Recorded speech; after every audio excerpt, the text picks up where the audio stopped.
Hello and welcome back to another Space Engineers Showcase video.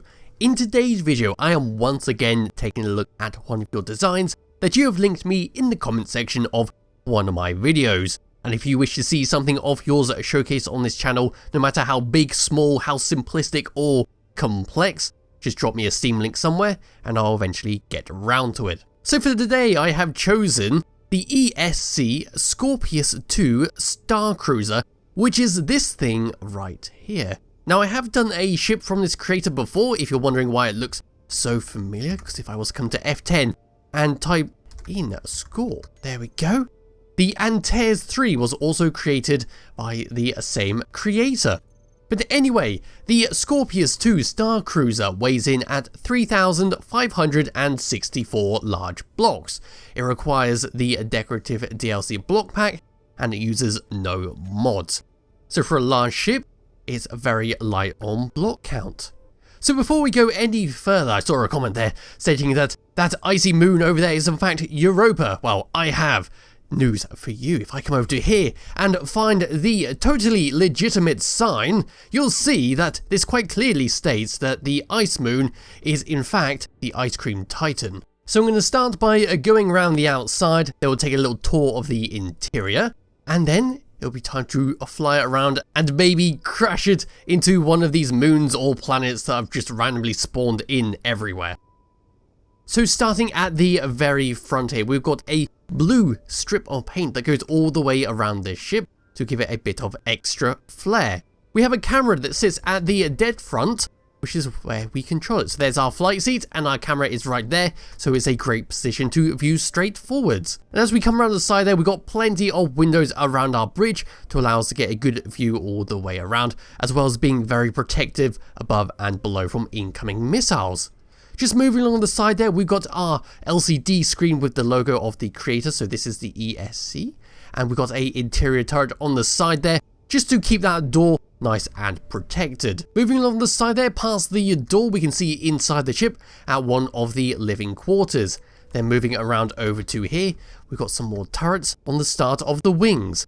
Moving around to here, we have got a hangar door which opens up to allow your auction farms to get sunlight. It's a very neat way of doing it, making sure you keep yourself fully protected on the interior without having those flimsy blocks on the outside that could easily get damaged. At first I did think this was a hangar, but yeah, it is simply the auction farms which sit behind it. We then have a lot of ion thrusters on this ship, which is a good time to mention that this contains ion, hydrogen and atmospheric thrusters, so we are good for going around space and planets. If I move around to here, we just come across to the side where we have another logo, some lights, another LCD screen with the ESC written on the side. As we move along here, more ion thrusters, some more hydrogen thrusters. We can see atmospheric thrusters just sticking out the bottom there, and we have a connector that is attached onto a piston to allow you to extend it out so you can reach other large ships, or perhaps try and connect yourself up to a station without risking going too close to it and bumping into it. As we move further to the back of the ship, another interior turret just for some additional protection. Then we come across to this little wing part, which has a atmospheric thruster built into it. See if I can get the sun back around. That's my only problem with doing showcases in space, is the sun is very finicky. Yes, next to this atmospheric thruster, we got some solar panels just for a bit of renewable power. We can see some more atmospheric thrusters just sitting at the back there. We've got some hydrogen thrusters with a blast door edge sitting in between them for a bit of extra decoration. We can see inside here, past this little window, just the hydrogen thruster there sitting there all nicely. And as we come around the back, I do like this, how they've housed the hydrogen thrusters. It looks brilliant. It's a really good way of hiding those really ugly blocks and making it look pretty. We've got an antenna which is in between these two hydrogen thrusters and another interior turret which just sits there for additional protection. Maybe it's just for helping with incoming meteors or a small drone. Yeah, it is always nice to have a bit of protection. If I just drop down a little bit, these are where our ion thrusters are being kept to push you around through space in case you've ran out of hydrogen. Now these have been housed in another little fancy design of some windows, some half-slope blocks, and it does look great. Then as we move around the side here underneath the wing, we've got another interior turret. We then come over to here, we've got another ion, some more atmospheric thrusters, and we can see part of a jump drive sticking out there, which has got a small little catwalk, I believe, an unfinished catwalk sitting in front of it. I did just see a sneaky little gyroscope sitting inside here. What a nice way of hiding it. And then we can come all the way around to here, and I believe I have done this side, and it's the same on both sides. So yes, now we can come up and above and take a look at all the guns which are going to protect you from the top. So up and above the thrusters, we can see even more hydrogen thrusters with a blast door edge separating them. 2 more interior turrets. We come across to a nice blue pattern with a interior light in the middle. Some more interior turrets, a good old rocket turret in there just to blast your enemies. Some more interior turrets. I am standing on some catwalks because below there is a doorway of how we can get in and out. Now we've got a few ways we can get in and out of this, but there are 2 main doors. The rest will be through hangar doors. Yes, surrounding that door we've got some hydrogen thrusters, so do be aware if you're walking along here, if the ship starts reversing, you're going to get quite toasty. Yes, we've got another connector on the top there for a small ship to come and connect up to. We've got a interior turret, another rocket turret there just to blast your enemies. If I was to pull back, we've got a proper Gatling turret sitting right there, but I think I covered that when I was talking about those hangar doors. More hydrogen thrusters, and then we come around to the front, where one lone interior turret is sitting there being lonely. Coming down and underneath, hopefully, I think I'm going to have to change the actual sunlight so we get underneath the ship. Yes, coming underneath the ship, let me just flip myself all the way around. We've got another loathsome interior turret right there. But he is accompanied by a light, so there is something there. And then moving on to here, this is one of the ways we can get in and out, but we can only open it up by the interior of the ship. These are like your emergency jump out doors, or how your troops are going to get ejected out onto the battlefield while you're simply flying over. But I'll come back to that when I go around the interior. We've got 2 proper Gatling turrets to protect you underneath. Then moving along here, past all the hydrogen thrusters, instead of a doorway we got a ore detector, so if you did go down to a planet or a moon or near an asteroid, you can detect those precious resources and perhaps deploy your miners from those hangar doors over there. And then continuing along to the back of the ship, we've got a lot of thrusters. There's all the large atmospheric thrusters with small ones surrounding them all, hydrogen thrusters galore, even more ion thrusters, a few more interior turrets, and some landing gears for you to drop onto. Then we come around to the very back, which I have talked about. And that about covers the outside of the Scorpius-II Starcruiser. I did get confused with the name there for a second. Yes, if I just bring the lights back around, there we go. It's a lovely ship design, considering it's using vanilla blocks. I do like the shape of it, especially the thrusters on the back. But now it's time for me to get into my character, and we'll go inside. So just coming around to here, to the front of the ship, we can come over to this doorway over here. We come through, we've got a double door, and the doors have been scripted by the Whip's auto door and airlock script. So we can just open that and leave it, and they'll close by themselves. But now we're on the interior, where we've got lots of signs to tell you what's going on and where to go. So this door over here will take us to the opposite side. We then have the bridge, which is just through here. We then have a doorway where we have a fake little elevator where we use our jetpack to go up and down. Going up the top will take us to the server room, and going down below is where we're going to head in just a bit. So walking down this door, a good use of interior blocks here to create a fake little path. We come past this to where we got 2 doors, where we come to crew quarters. They each get a bed, a planter, a sofa, a kitchen to do whatever with, and you can view out the window at Mars with the 2 moons. Coming back through here, like I said, it's exactly the same.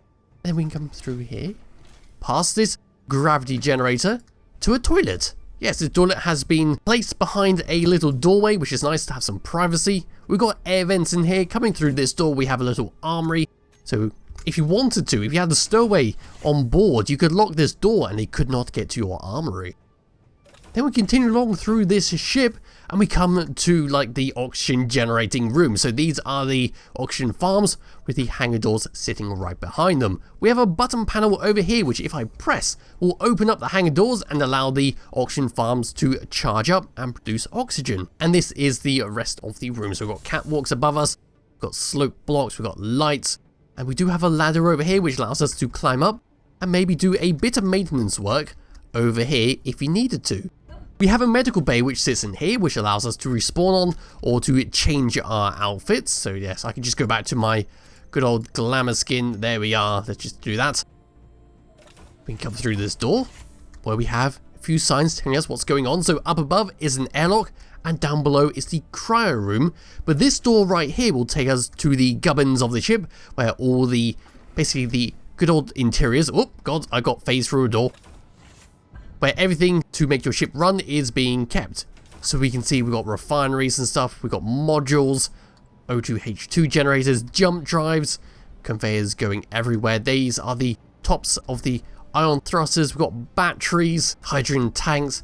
There's some more ion thrusters for the interiors. We've got a few more on the insides just to help out. We do have a few cameras around here, which if we were to say come around to here, we have a few options where we can view all the way around the ship.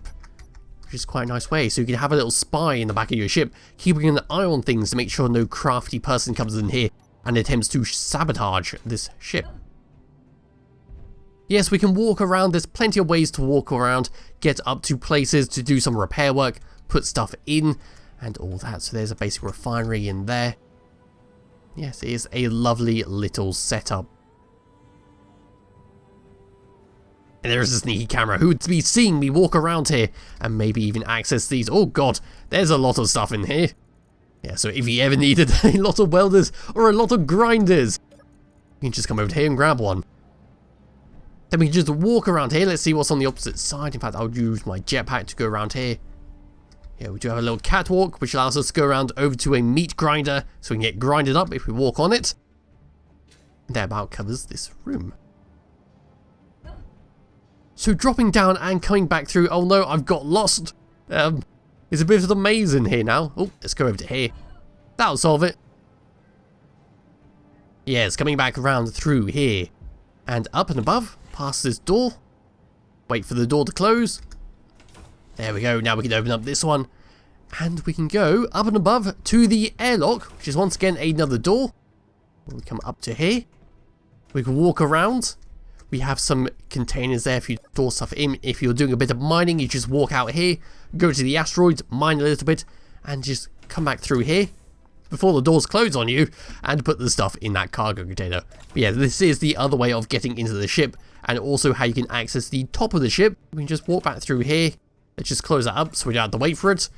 All the way around, opening up this door, dropping down again, we go to the cryo room where, you guessed it, we have cryopods. Lots and lots of cryopods. Through this door, another double door free airlock, where we come to like a gearing up room, your mission control room in fact, where you can display your mission on here. The crew can gear up, a little chair there if they need to do a bit of paperwork or just to check on the plant. And then, when they are ready, you can press this button panel over here and open up the drop ports where you can just jump out and send them on their way. So that is how you open up those hangar doors below the ship. So let's close that up once again so we're nice and protected and take a little looky through here. Got some lockers over here with nothing inside. And then round to here, nothing inside them. Right, so we can continue along through this door. I like this setup actually, I really do. Where you have the armory there, your mission table and your little jumping out point. They can just come around here and queue up and jump out to here. It's just a nice little setup.